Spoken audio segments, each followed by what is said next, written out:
जब बीजेपी की सरकार बनी थी तब बीजेपी ने 3 बातों पे फोकस किया था। पहला, जम्मू कश्मीर का आर्टिकल 370, दूसरा अयोध्या का राम मंदिर और तीसरा जो आज तक पूरा नहीं हुआ वो है यूनिफॉर्म सिविल कोड। आज इंडिया में अपने अपने रिलीजियस बिलीफ को देखते हुए सभी धर्मों के पर्सनल लॉ हैं जो कि उनके पर्सनल मैटर जैसे कि शादी, डिवोर्स, इनहेरिटेंस, अडॉप्शन में यूज किए जाते हैं। लेकिन आज जो ये पर्सनल लॉज हैं ये ब्रिटिश लेगेसी की देन है, क्योंकि उन लोगों को इंडिया के डाइवर्स कम्युनिटीज को अच्छे से हैंडल करने में हेल्प मिलता था और आज़ादी के बाद भी ये रह गया और इंडियन कॉन्स्टिट्यूशन ने सभी को अपने रिलीजियस बिलीफ को प्रैक्टिस करने की छूट भी दे दी। पर्सनल लॉ बहुत लंबे समय से चला आ रहा है एक ऐसा सिस्टम है जो कि अपने personal religious belief, custom, tradition को देखते हुए बनाया गया था। लेकिन आजकल के मॉडर्न सोसाइटी में जहां लोगों की डिमांड्स अलग हैं, स्टेटस अलग है, पर्सनल बिलीफ अलग है, तो क्या ये पर्सनल लॉ रिलेवेंट है? For example, same sex relationship को सुप्रीम कोर्ट ने डिक्रिमिनलाइज कर दिया था 2018 में इंडियन पेनल कोड के सेक्शन 377 को हटाकर। लेकिन जब सेम सेक्स मैरिज की बात हुई तो हमारे अभी के लीगल सिस्टम के अकॉर्डिंग शादी यूनियन है मैन एंड वुमेन के बीच का और द हिंदू मैरिज एक्ट और special marriage act same sex marriage को अलाउ नहीं करता। वही यूनिफॉर्म सिविल कोड प्रपोज करता है सिंगल सेट ऑफ लॉज को जो कि गवर्न करेगा पर्सनल मैटर्स को लाइक शादी, डिवोर्स, इनहेरिटेंस या एडॉप्शन को लेकर के, जिसमें किसी भी जाति, धर्म और जेंडर को नहीं देखा जाएगा। फिलहाल अभी पर्सनल मैटर पर्सनल लॉ के अकॉर्डिंग रिजॉल्व किए जाते हैं। लाइक हिंदू के लिए Hindu marriage act, the Hindu succession act, Muslim के लिए मुस्लिम पर्सनल लॉ जिसे शरीयत भी कहते हैं, क्रिश्चियन पर्सनल लॉ, पारसी के अपने पर्सनल लॉ हैं, लेकिन Sikh, Buddhist, Jain, Hindu personal law के अंडर ही आते हैं।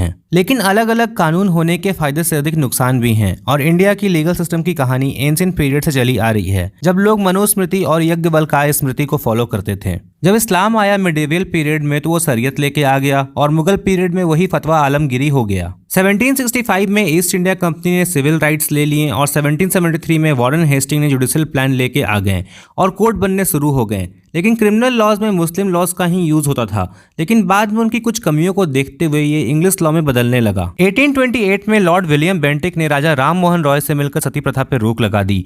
1856 में लॉर्ड डलहौजी ने हिंदू विडो रीमैरिज एक्ट पास कर दिया और ऐसे ही बहुत सारे मल्टीपल हिंदू लॉज आए। लेकिन मुस्लिम लॉज में कोई चेंजेस नहीं आए क्योंकि उस वक्त की गवर्नमेंट को डर था वायलेंस का, जो कि कहीं ना कहीं आज भी होता है और इसे देखते हुए 1937 में मुस्लिम पर्सनल लॉ शरीयत एक्ट को पास कर दिया गया। यहां तक कि आईपीसी इंडियन पेनल कोड भी 1860 में स्टैब्लिश हुआ था और आज भी वही चला आ रहा है। क्रिमिनल प्रोसीजर कोड 1973 से वही चला आ रहा है, लेकिन ये भी 1860 में बना था। इंडियन एविडेंस एक्ट 1872 का ही बना हुआ है। आज के समाज में यूनिफॉर्म सिविल कोड का ना होना और पर्सनल लॉ पर सिर्फ डिपेंड रहना ना केवल सेक्युलरिज्म, जेंडर जस्टिस और नेशनल इक्वलिटी पे सवाल उठाता है, बल्कि अभी तक होते आ रहे डिस्क्रिमिनेशन और ह्यूमन राइट्स का वायलेशन भी है। मुस्लिम पर्सनल लॉ के अकॉर्डिंग मुस्लिम आदमी को यह अलाउड है कि वो 4 वाइफ रख सकता है और डाइवोर्स देना उतना ही आसान है।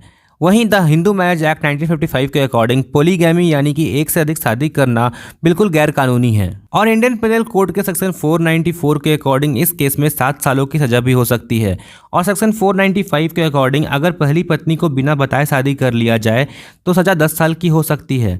1955 का द हिंदू कोड बिल एक बहुत बड़ा फैसला था प्राइम मिनिस्टर जवाहरलाल नेहरू का, जिससे कि ट्रेडिशनल कस्टम और इनजस्टिस को कम्प्लीटली बदल दिया गया और the Hindu personal law almost uniform law बन गया, जिसे औरत और मर्द को इक्वल राइट्स दिए गए, चाहे वो शादी हो, इनहेरिटेंस और प्रॉपर्टी हो या एडॉप्शन का हो। यूनिफॉर्म सिविल कोड के आने से जितना फायदा देश के हिंदूज को होगा उससे कहीं ज़्यादा फायदा दूसरे धर्म, ट्राइब और जेंडर के लोगों को होगा जहां किसी भी ग्राउंड पर डिस्क्रिमिनेशन हो रहा है। अभी सेम सेक्स मैरिज को लेकर के हर दिन कोई ना कोई नई स्टेटमेंट आ रही है।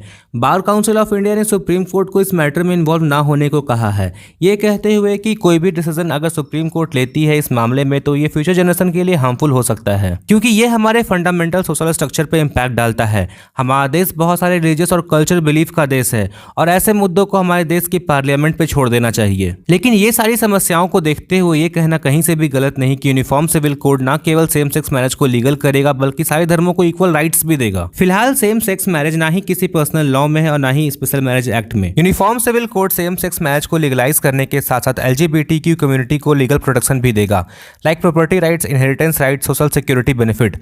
हमें जरूरत है बस एक स्ट्रॉन्ग स्टेप लेने की ताकि सारे पर्सनल लॉ का सम्मान करते हुए एक यूनिफॉर्म लॉ ला सकें, जिससे कि लोगों को डिस्क्रिमिनेशन, लीगल स्टेटस, शादी, डिवोर्स के मामलों में राहत मिल सके और पर्सनल लॉ के कॉम्प्लिकेटेड लॉज को समझने में आसानी हो सके। उम्मीद करते हैं आपको ये आज का वीडियो पसंद आया होगा। ऐसे ही वीडियोस के लिए हमारे साथ बने रहें। धन्यवाद।